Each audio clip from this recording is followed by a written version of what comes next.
here's what we're measuring for college graduates at a national level. Actually, this would be state of the art for a college or university, that they send a survey to graduates 6 months after they graduate, and they ask them whether they're employed. I mean, it's a little more sophisticated, but for example, they don't distinguish between jobs that actually required a college degree and don't. Okay, so you'll chalk up, I mean, any job, it'll be chalked up in the win column of job, right? So 95% of our graduates are either employed or in graduate school within 6 months after graduation. Now, if you dig beneath the surface of that, this is national data, 40% of recent college graduates, those in the last 10 years, are either underemployed or unemployed or in a job that doesn't require a bachelor's degree.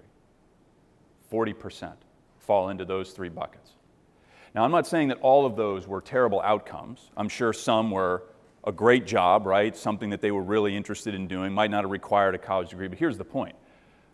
40% of recent graduates in the last 10 years didn't hit a home run in the way we think of when you say, what kind of job did they get, right?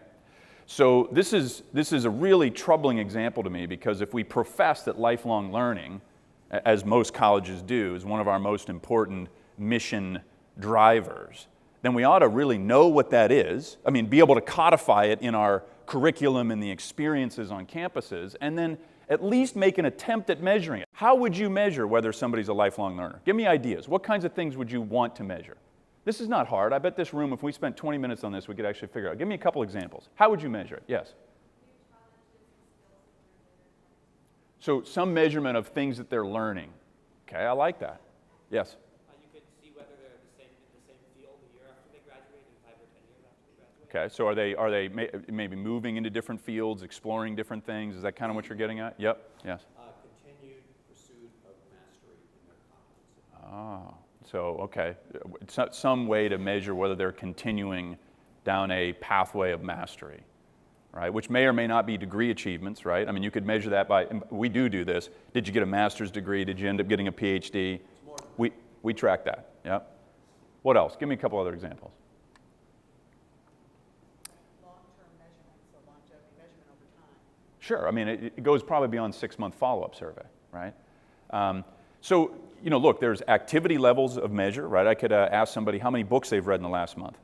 I can ask them how many times they've had a conversation with somebody from another country in the last month. I could, right? I mean, there's activity level measurements. And here's a good one. This is actually a question we use as we measure well-being. It's actually one of the most important questions for whether somebody's thriving in their well-being. And it's a statement, okay? These are 5-point scales: strongly agree, 5, to strongly disagree, 1. See how you rate on this. It's a statement. I learn or do something interesting each day. How many of you strongly agree to that statement? I learn or do something interesting each day. Now, I'm not going to argue that this is an end-all, be-all measure of lifelong learning, but I think it's a very direct and elegant question. Here's the thing. When we cut this data by educational attainment levels, there's no difference in the likelihood that someone strongly agrees to that question between any educational level of attainment except for postgraduate degree. So let me just rephrase.